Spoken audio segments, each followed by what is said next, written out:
देखो इसमें हमें क्या गिवन है, ए की वैल्यू गिवन है, बी की वैल्यू गिवन है, दो नंबर्स मतलब हमें ऐसे गिवन है क्वेश्चन में। अब क्वेश्चन में कह रहा है कि express both A and be in the form of k1/m and k2/m, मतलब कि 7/12 को हमें किस में एक्सप्रेस करना है, k1/m में, और जो बी वाली वैल्यू है 5/6 इसको भी एक्सप्रेस करना है किस में, k2/m में। तो तुम एक चीज नोटिस करोगे यहाँ पे कि m जो है तुम्हारा वो सेम है, मतलब यहाँ पे 12 है, यहाँ पे 6 है। आई मीन कि यहाँ पे जो m है वो सेम है। तो इसका मतलब ये हुआ कि यहाँ पे भी जो भी वैल्यू होगी वो सेम होगी, राइट? ये चीज समझ में आ रही है?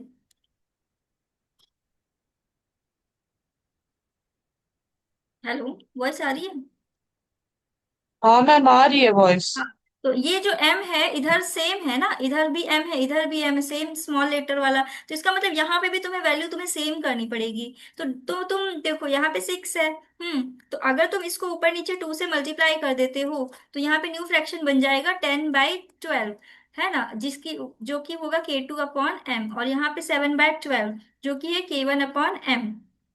तो अब तुम देखोगे यहाँ पे तुम्हें m सेम दिख रहा है दोनों केसेस में, ठीक है? ठीक है। अब तुम देखो, अब यहां से एक चीज देखो, क्वेश्चन में ये चीज गिवन है कि जो तुम्हारा k2 है माइनस k1 है वो क्या है, 6 से ग्रेटर है। तो क्या ये कंडीशन इसमें सेटिस्फाई कर रही है? 10, k2 क्या है, 10 है, और k1 क्या है, 7, तो 10 - 7 तो 3 है, 3 होता है ना।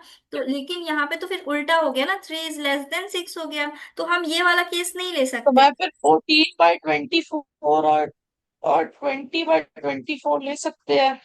हाँ, अब देखो, देख रहे हो उस केस के भी बात जा रहे हैं, तो यहाँ पे फिर लिखोगे so we can't take two, नहीं, सो वी कांट मल्टीप्लाई, या फिर लिख सकते हो we can't take m as 2। ठीक है, m को हम एज अ 2 नहीं ले सकते, we can't take m as a 2, हम 2 नहीं ले सकते, टू नहीं, सॉरी, 12 m को हम 12 नहीं ले सकते। अब दूसरा वैल्यू चेक करो। अब तुमको क्या करना है, a की वैल्यू कितनी है, मतलब के 7/12 है, इधर इधर क्या है, k1/m, और इधर क्या है 5/6, इधर क्या है k2/m। अब तुम क्या करोगे, 2 से हमने मल्टीप्लाई किया तो हमारी बात नहीं बनी, अब हम क्या करेंगे, हम 3 से मल्टीप्लाई करके देखेंगे इसको। जब 3 से मल्टीप्लाई करोगे तो तुम्हारा यहाँ पे आ जाएगा 7/, एक मिनट, अभी डिनोमिनेटर सेम नहीं हो रहे, रुक जाओ रुक जाओ। इसको कैसे करेंगे, 4 3 है, 12 तो होगा, 24, हाँ 24 कर देंगे, ठीक है। तो 24 करने के लिए अगर हम इधर 4 से मल्टीप्लाई कर दें और उधर 2 से, तो 7 × 2 = 14 हो जाएगा, इधर 24, ठीक है, और इधर आ जाएगा तुम्हारा 20, और इधर आ जाएगा 24, ठीक है। तो अब तुम देखोगे कि यहाँ से k2 - k1 की वैल्यू हमारी कितनी आ रही है, 20 - 14, जो कि होता है, कितना होता है 20 - 14, बताओ? 6। हाँ 6, तो लेकिन ये तो 6 के इक्वल आ गई ना, हमको तो 6 से छोटी वैल्यू, 6 से ग्रेटर वैल्यू चाहिए थी ना, ये तो इक्वल टू आ अच्छा। गई ना 6 के। तो हाँ। फिर हम ये भी नहीं ले सकते, हमको फिर दूसरा वाला लेना पड़ेगा, मतलब कि 36। तो मतलब कि अब 7/12 था तुम्हारा, अब इसको 36 बनाओ m की वैल्यू। तो यहाँ पे भी लिख देना, सो वी 21/36। हाँ, तो अब किससे मल्टीप्लाई कर दें, ऊपर नीचे हम 6 से इधर, और इधर मल्टीप्लाई कर देंगे 3 से, तो यहाँ से आ जाएगा तुम्हारा 21/36, और एंड ये देन आ जाएगा 30/36। 30। ठीक है, अब हम देखेंगे कि हमारे k2 - k1 कितना आ रहा है, 30 - 21, दैट इज इक्वल्स टू 9, है। अब क्वेश्चन में क्या बोला था इसके आगे का, अब इसके आगे बोल रहा था कि अब हमको क्या करना है, using the same denominator find the, अब ए और बी जो आया है, keep as an integer numerator, ठीक है, एक्सप्लेन व्हाई नहीं।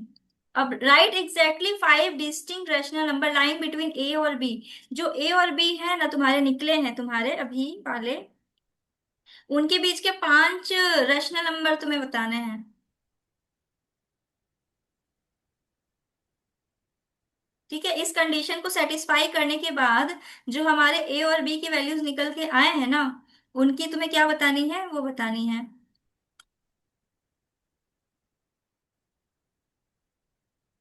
तो हमारे ए की वैल्यू कितनी आई थी? ए की वैल्यू आई थी हमारी 30, नहीं 21 आई थी। एंड बी की वैल्यू आई थी, बी की वैल्यू आई थी, कितनी आई थी? 30 आई थी ना, 30। एंड एम की वैल्यू कितनी है? 36। तो इसमें कह रहा है कि using the same denominator M, right exactly 5 distinct rational number lying between A and B, keeping an integer numerator. ठीक है, तो मतलब 21/36 और 30/36 के बीच में तुम्हें कितने रैशनल नंबर चाहिए? 5। तो हम क्या ले सकते हैं? वो तो 22, 23, 24, 25, 26। 1 2 3 4 5, यही है इसका आंसर, देखें तो। मैम इसको ऐसे डेफिनेट आंसर थोड़ी ना हो सकता है, कोई कुछ भी ले सकता है यहाँ पे हाँ तो। वो तो ठीक बात है, कोई कुछ भी ले सकता है। तो मेरे हिसाब से बस अभी यहाँ तक तो फिर यही लिख लेंगे, है ना। इसके बाद है K2 - K1 is less than, I mean is greater than n+1। To find n distinct rational number numerator we need to at least n available integer exactly between the two consecutive integers. ठीक है।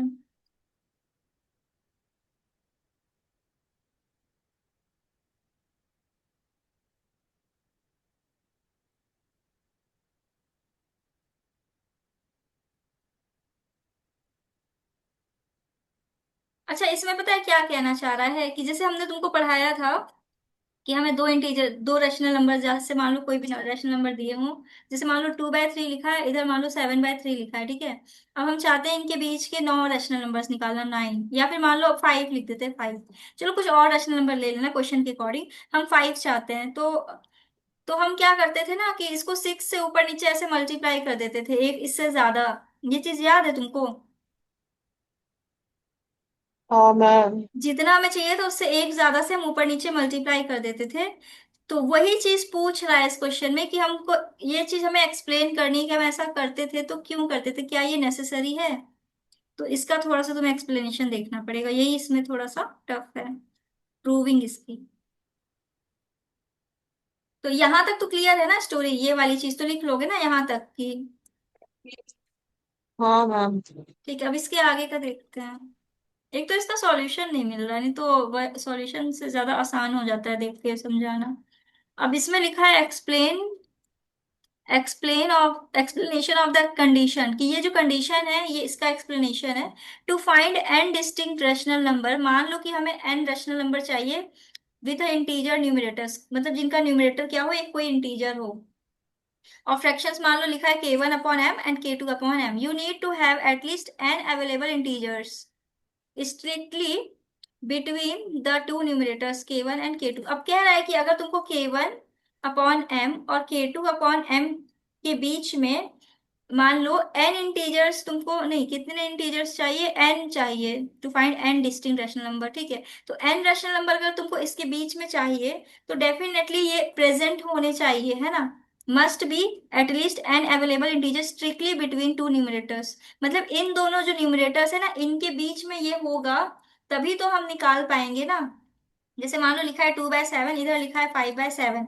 अब हमको इनके बीच के मान लो कि दो रैशनल नंबर चाहिए, तो इसका मतलब ये हुआ कि इनके और इनके बीच में दो नंबर्स का गैप होना चाहिए, इनके बीच में मतलब दो रैशनल नंबर होंगे तभी तो हम निकाल पाएंगे।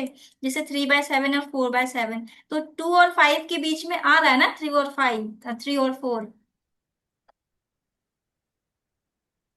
ये चीज समझ में आ रही है? पर मैम ये एन एन क्या है ये? एन वो है कि मतलब कि इन, ये जो K1/m था, K1/m और K2/m, ये जो था तुम्हारा दोनों रैशनल नंबर, इनके बीच में हमें एन डिस्टिंक्ट रैशनल नंबर चाहिए। डिस्टिंक्ट मतलब अलग अलग। तो एन अच्छा। रैशनल नंबर हमें इनके बीच, इसके बीच में फाइंड करना चाहिए था। तो वो ये कहना चाह रहा है कि K1/K2, K1 एंड K2, मतलब K1 और K2 के बीच में तुम्हारे कितने नंबर्स होने चाहिए? एन होने चाहिए। K1 एंड K2 के बीच में कितने चाहिए तुमको? एटलीस्ट एन नंबर्स चाहिए, रैशनल नंबर्स। तो यही लिख रहा है कि स्ट्रिक्टली इसके बीच में इतने इंटीजर्स होने चाहिए। अगर इसके बीच में इतने इंटीजर्स है तो तुम इजिली कह सकते हो the count of integers strictly between K one plus K one and K two is calculated as available integers के2 - के1 - 1। अब तुमको इनके बीच के इंटीजर्स निकालने हैं, तो तुम कैसे निकाल सकते हो? के2 - के1 - 1 कर दोगे। जैसे हमको मान लो 5 और 2 के बीच में इंटीजर चाहिए, तो तुम क्या करोगे? 5 - 2 एंड -1 कर दोगे, क्योंकि 5 - 2 कितना होगा? 3 3 - 1 2। 2 आया ना, दो इंटीजर्स आ गए, 3 और 4। नहीं आया समझ में? हाँ मैम। आया?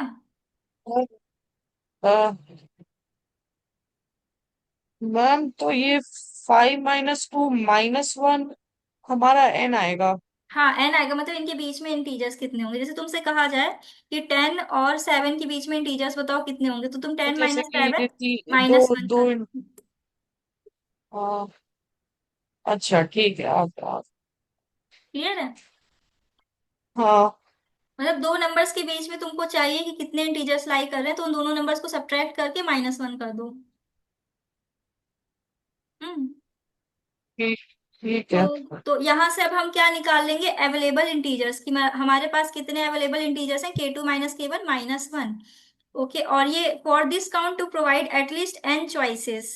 मतलब कि अब ये क्या होना चाहिए? ग्रेटर देन एन होना चाहिए। मतलब के2 - के1 - 1 must be greater than N, तभी तो हमको एन से मतलब ये ग्रेटर होगा, तभी तो हमको ये बीच में मिलेगा एन। तो अब यहाँ से ये जाके उधर जाके प्लस हो जाएगा, तो यहाँ से आ गया के2 - K1 is greater than n+1। आया समझ में? मैम। क्लियर हुआ? हाँ मैम। पक्का देख लो।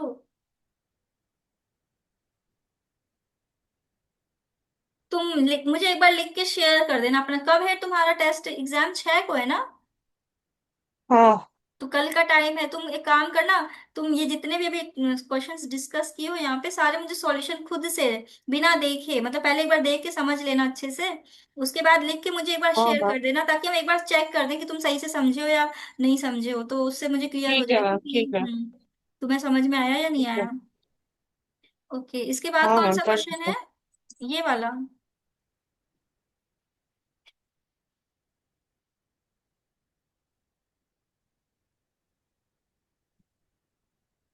अब इसमें लिखा है find the length of the hypotenuse of all the right angles in the figure which is referred to as the square root spiral.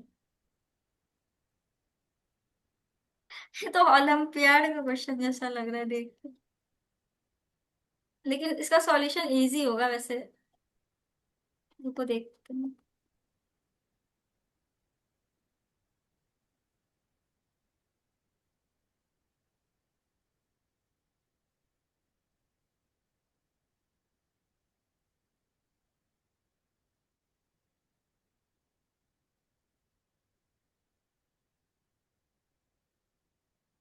चलो इसका सॉल्यूशन तो मिल गया। खैर, उस वाले का नहीं मिला था, जो पिछला वाला क्वेश्चन था ना, उसका सॉल्यूशन नहीं मिला था।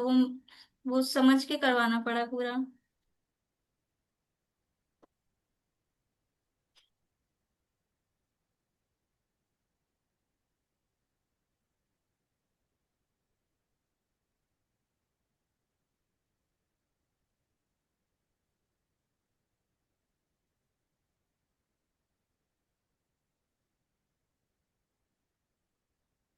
अच्छे क्वेश्चन है वैसे, मजेदार है, मतलब इंटरेस्टिंग है। चलो कुछ तो नया है, वही पुरानी चीजें पढ़ पढ़ के बोर ही हो जाते हैं।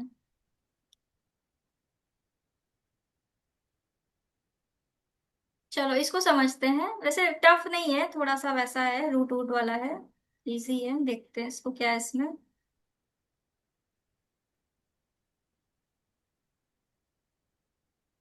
देखो क्वेश्चन में लिखा है कि find the length of the hypotenuse of all the right triangles in the figure which is referred as square spiral root. ठीक है, मतलब कहना चाह रहा है कि तुमको जितने भी ट्रायंगल्स दिख रहे हैं ना, सबके हाइपोटेनियस की लेंथ तुम्हें फाइंड करनी है। और वो क्या है? स्क्वायर रूट स्पाइरल है।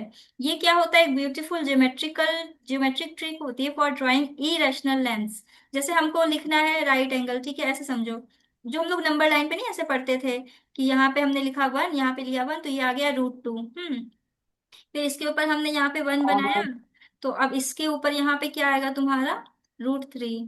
फिर इसके ऊपर हमने यहाँ पे 1 बनाया, फिर इसको ज्वाइन किया, ये क्या था? 1।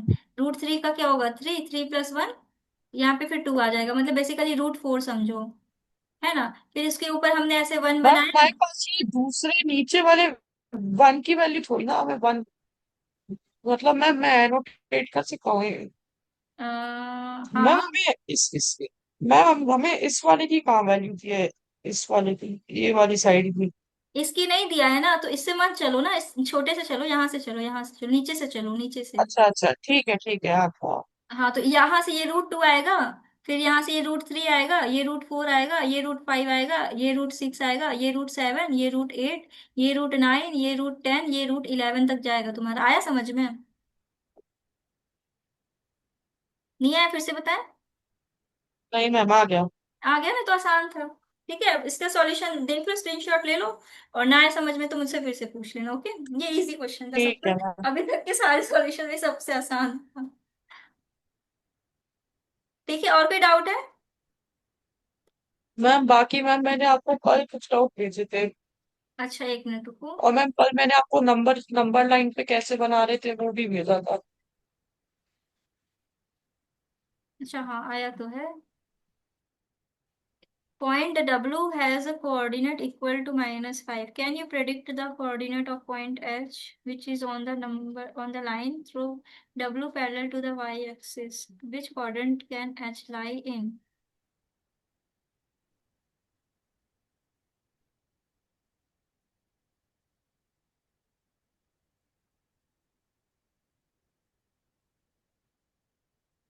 Point W has x coordinate equal to -5। ठीक है, देखो कह रहा है कि एक पॉइंट है W, ओके, जिसका has x coordinate equal to 4। इसका x कोऑर्डिनेट दे दिया है तुम्हें। Can you predict the coordinates of h which is on the line through W parallel to the y axis? Which quadrant can h lie? अब ये देखो, थोड़ा सा दिमाग वाला क्वेश्चन है।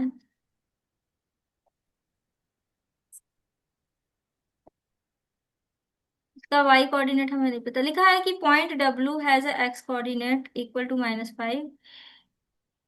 अब लिखा है कि can you predict the coordinate of point H which is on the line through W parallel to x axis। x axis को पैरेलल है, मतलब -5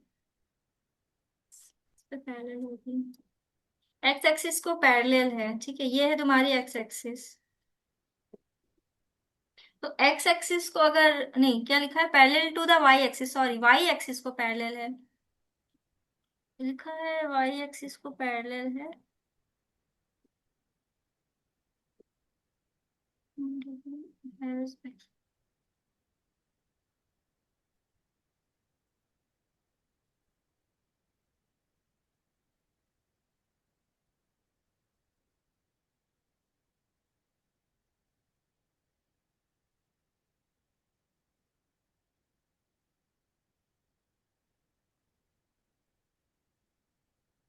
तो उसका सॉल्यूशन देख लेते हैं थोड़ा सा।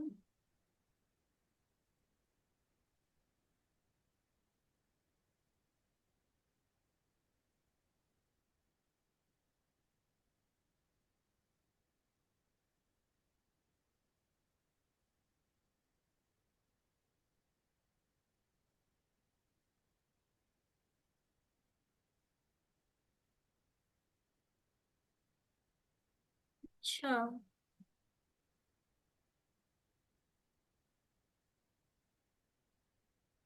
ये पॉइंट होगा -5 का, और y एक्सिस 0 है, तो -5, 0।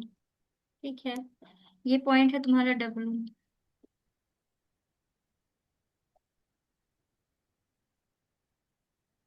Point W has x coordinate equal to -5. Can you predict the coordinates of point H which is on the line?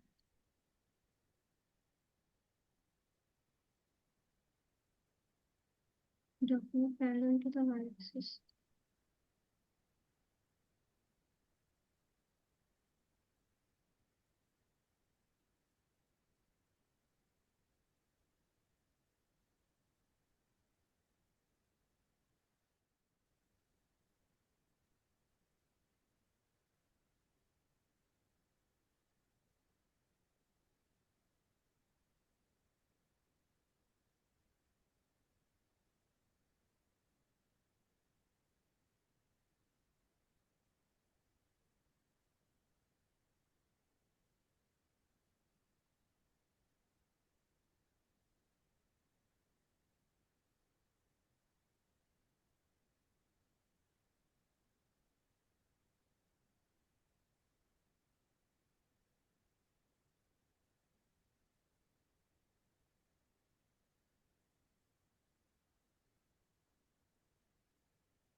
देखो आ गया समझ में। अब ध्यान से समझो, इसमें क्वेश्चन में कह रहा है कि एक पॉइंट है डब्लू, ठीक है। एक पॉइंट है डब्लू जिसका एक्स कोऑर्डिनेट -5 है, वाई कोऑर्डिनेट हमें नहीं पता, ये दिया नहीं है इन्होंने। तो तुम एक एक चीज तो पक्की है कि अगर उसका एक्स कोऑर्डिनेट -5 है, तो यहां से अगर हम लाइन ड्रॉ करते हैं, ठीक है, तो वो जो लाइन मतलब कि उसका वाई एक्सिस तो कुछ भी हो सकता है, लेकिन एक्स कोऑर्डिनेट तो उसका फिक्स है ना -5। हाँ डेफिनेटली वो जो पॉइंट होगा वो इसी लाइन पे लाई करेगा, इसके अलावा तो कोई ऑप्शन है नहीं उसके पास। हाँ या मैम। क्योंकि या तो वो पॉइंट यहाँ पे हो सकता है, या यहाँ पे हो सकता है, या यहाँ पे हो सकता है, क्योंकि उसका एक्स कोऑर्डिनेट तो फिक्स है ना। मतलब यहाँ पे -5 समथिंग हो सकता है, -5 मान लो 1 है, या फिर -5, 2 है। मतलब यहाँ पे मान लो -5, -1 है ना। तो मतलब जो भी पॉइंट होगा इसी लाइन पे ही लाई करेगा ना। हाँ मैम। ये चीज क्लियर है, इसमें कोई कंफ्यूजन? नहीं मैम। ओके, तो अब क्या रहा है कि क्वेश्चन में कि वो जो डब्लू है उसका कोऑर्डिनेट्स एक्स जो है वो -5 है, तो वो इसी लाइन में लाई करेगा। Now can you predict the coordinate of H? क्या तुम एच के कोऑर्डिनेट बता सकते हो? Which is on the line through W parallel to Y axis. मतलब कि जो जो लाइन, मतलब कि वाई एक्सिस को लाइन एक पैरेलल है, और वो लाइन कहाँ से पास कर रही है? पॉइंट डब्लू से पास कर रही है। तो पॉइंट डब्लू तो इसी लाइन पे लाई करेगा, मतलब इसी वाली लाइन पे लाई कर रहा है डब्लू वाला पॉइंट। और वो जो लाइन पैरेलल है वाई एक्सिस को, तो डेफिनेटली वो भी तो फिर यही वाली लाइन होगी ना तुम्हारी, इसके अलावा तो कोई होगी नहीं। तो इसका मतलब वो जो एच पॉइंट है वो भी इसी पे लाई कर रहा है, इसी लाइन पे। तो इसका उसका कोऑर्डिनेट भी -5, कुछ भी हो सकता है, वाई कुछ भी हो मैम सकता ये है। कैसे आया हमारे पास, ये एच कोऑर्डिनेट इसी लाइन पे लाई कर रहा है? क्योंकि इसमें इन्होंने लिखा है कि इस लैंग्वेज को समझो थोड़ा सा, ये लैंग्वेज लिखी है, can you predict the coordinate of H point, यहां तक छोड़ो, अब यहां से समझो, which is on the line through W parallel to the Y axis, मतलब ऐसी लाइन जो लाइन थ्रू डब्लू, मतलब थ्रू डब्लू, डब्लू पॉइंट से पास कर रही है वो लाइन, और वो पैरेलल है वाई एक्सिस को, तो एक पॉइंट से तो एक ही लाइन पास करती है जो कि पैरेलल होती है दूसरी लाइन को। तो अगर वो डब्लू पॉइंट इस लाइन पे कहीं लाई कर रहा है, और वो उससे उस पॉइंट से तुम चाहते हो कि हम वाई एक्सिस को एक पैरेलल लाइन ड्रॉ करें, तो पॉसिबिलिटी तो फिर यही होगी ना, एक पॉइंट से तुम चाहते हो कि इस वाई, जो वाई एक्सिस है, इससे तुम अगर कोई पैरेलल लाइन ड्रॉ करोगे तो डेफिनेटली यही लाइन ड्रॉ कर पाओगे, इसके अलावा कोई ऑप्शन नहीं है तुम्हारे पास, राइट? क्योंकि एक पॉइंट से तो एक ही पैरेलल लाइन ड्रॉ कर सकते हो ना। हाँ हाँ हाँ। तो वो जो पॉइंट डब्लू होगा कहीं वह पे भी, मान लो दूसरी यहाँ, साइड पे नहीं कर सकते? दूसरी साइड जो है 5 5 कॉमा 5, तो क्वेश्चन मतलब। में -5 दे रखा था ना। अच्छा। हाँ तो एच की बात कर रहा हूँ मैं। तो एच, एच भी तो उसी उसी लाइन पे लाई कर रहा है जो लाइन अच्छा पैरेलल अच्छा है अच्छा, डब्लू को। ठीक है, आ गया आ गया। आया समझ में? हाँ पक्का मैम। देख लो, नहीं आया तो हम फिर से बताएं। कोई कंफ्यूजन? नहीं मैम। पक्का? हाँ मैम। तो इसका सॉल्यूशन तुमको फिर ऐसे ही लिखना पड़ेगा, सबसे पहले तो तुमको इसका कार्टेशियन प्लेन बनाना पड़ेगा, स्क्रीनशॉट ले लो इसकी। चलो अच्छा, हम भेज दे रहे हैं तुमको सॉल्यूशन इसका, ठीक है? रुको।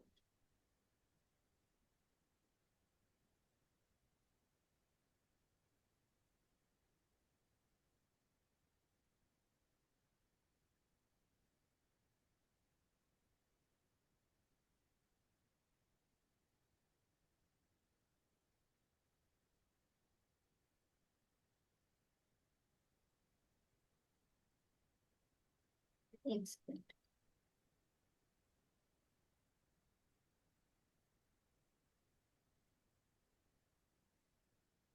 ठीक है, ये वाला देख लेना।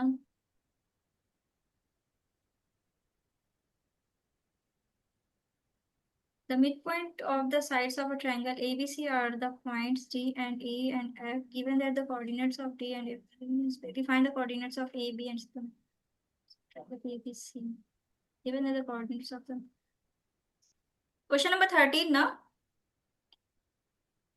हाँ हाँ मैम।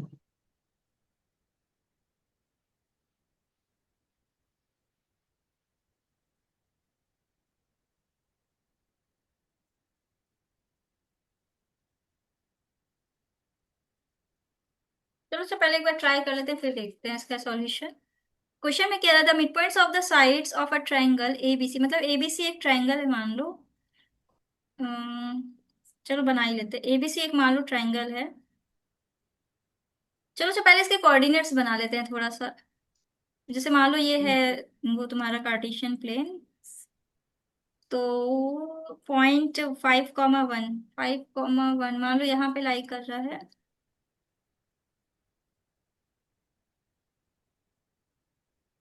5,1, उसके बाद 6,5, 6,5, मान लो 6,5 यहाँ पे लाई कर रहा है। फिर उसके बाद 0,3, 0,3 मान लो वो यहाँ पे लाई कर रहा है। तो हमें कुछ इस तरह का ट्रायंगल मिलेगा।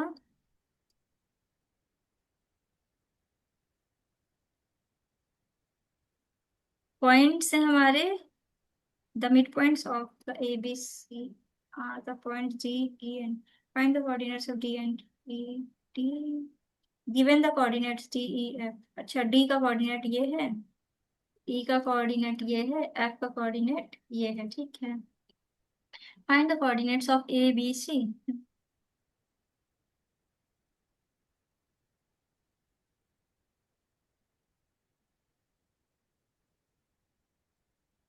अच्छा, ये मिड पॉइंट है इसका मतलब उस ट्रायंगल का। ओके।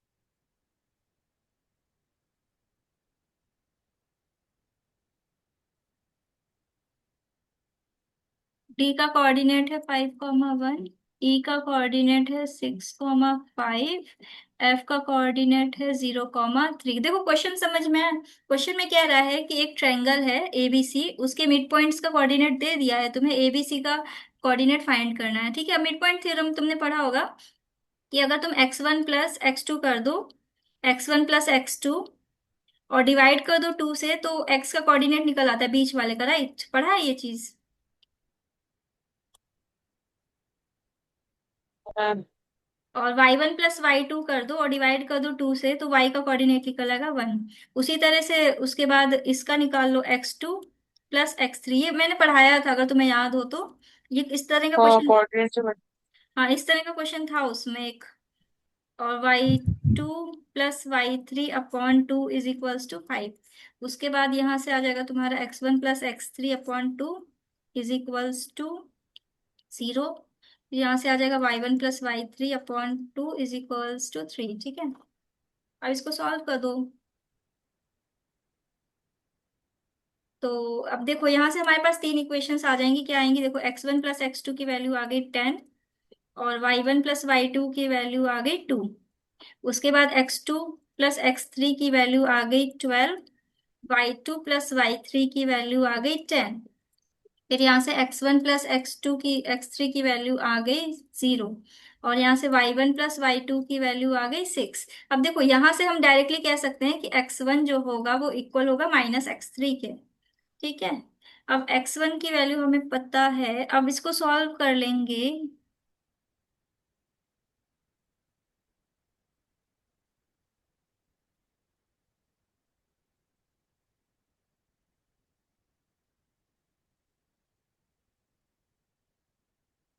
तो अगर देखो अब इस इक्वेशन में अगर हम x1 की वैल्यू पुट कर दें, नहीं इस इक्वेशन में नहीं कर सकते, वेट।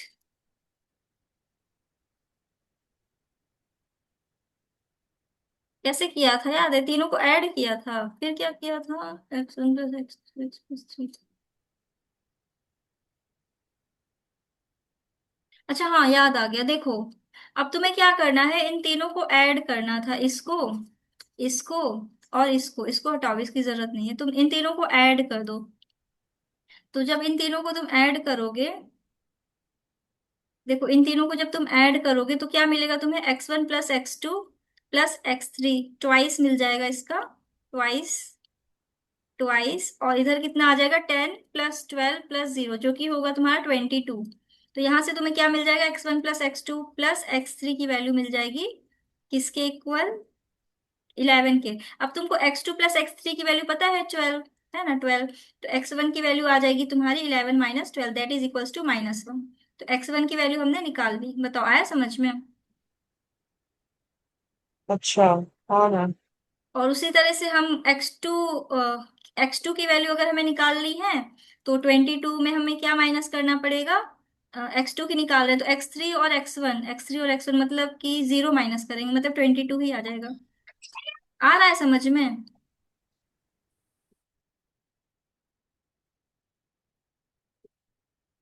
कोई कंफ्यूजन? नहीं मैम।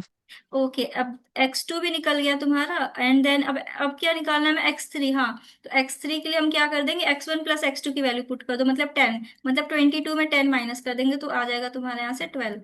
उसी तरह से y के साथ कर लेंगे। क्लियर है? ठीक है, और कोई इसमें कोई डाउट इस वाले क्वेश्चन में?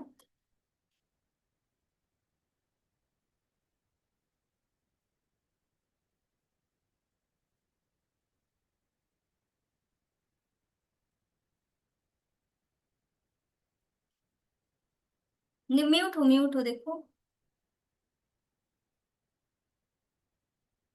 मैम नहीं नहीं मैम, नहीं है डाउट। ओके, तो फिर ये वाला एक बार खुद से कंप्लीट कर लेना, एंड उसके बाद इसका solution, I mean answer check कर लेना आ रहा है कि नहीं। आंसर है तुम्हारे पास इसका? आंसर मैम, आंसर की तो है ही नहीं है नहीं गणित है? मंत्री में। बड़ा बेकार है इसका आंसर, तो एटलीस्ट दे देते, मैच तो कर लें बच्चे कम से कम। मैम इसके लिए तो शायद से गाइड ही मंगवानी पड़ेगी, कोई गणित मंत्री की। वो मॉड्यूल, अच्छा तुम पीडब्ल्यू में एडमिशन नहीं लिए हो ना, शायद लिए हो कि नहीं लिए हो? नहीं लिया हूँ नीव तो बैच उसकी में। मॉड्यूल आई होगी ना, मॉड्यूल में देखो सॉल्यूशन होगा। कोई मॉड्यूल नहीं है, वो मैंने इन्फिनिटी वाला दिया। अच्छा अच्छा।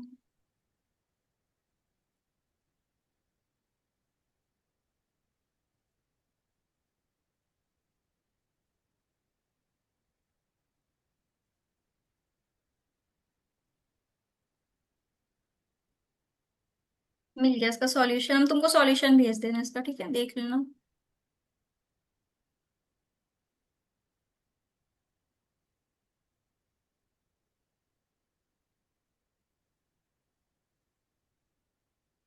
तो परसों एग्जाम है ना, एक काम करो, डाउट्स कलेक्ट करके मुझे शेयर कर दो, फिर कल करते हैं अब क्लास, ठीक है? हाँ ठीक है मैम। डाउट्स कलेक्ट करके मुझे दिन में ही भेज देना, तुम्हें जब भी कलेक्ट हो जाए, जितनी डाउट्स आ जाए मुझे किसी भी टाइम शेयर कर देना, ठीक है, पूरे दिन में, क्योंकि हम पहले से हाँ उसका फिर सॉल्यूशन वगैरह सब रेडी रखेंगे। क्योंकि ये सब नया है ना, गणित हाँ। प्रकाश हमने भी सॉल्व नहीं किया, अभी अभी लॉन्च हुई है किताब, तो एटलीस्ट हम उसका एक बार सॉल्यूशन देख लेंगे ठीक से। वो मैम वो दिन में तो मैं जो क्वेश्चन सॉल्व करने शुरू करता हूँ तो दोपहर तक निकलते हैं डाउट, तो फिर हाँ तब हाँ, तक कोई मैं दिक्कत आपको नहीं, जब भी डाउट आए शाम तुम शाम शेयर। तक आपको भेज दूंगा। हाँ हाँ हाँ, जब भी ठीक है मैम। डाउट आए शेयर कर देना, मतलब 3 4 कलेक्ट हो जाए मुझे शेयर कर देना। ठीक है मैम।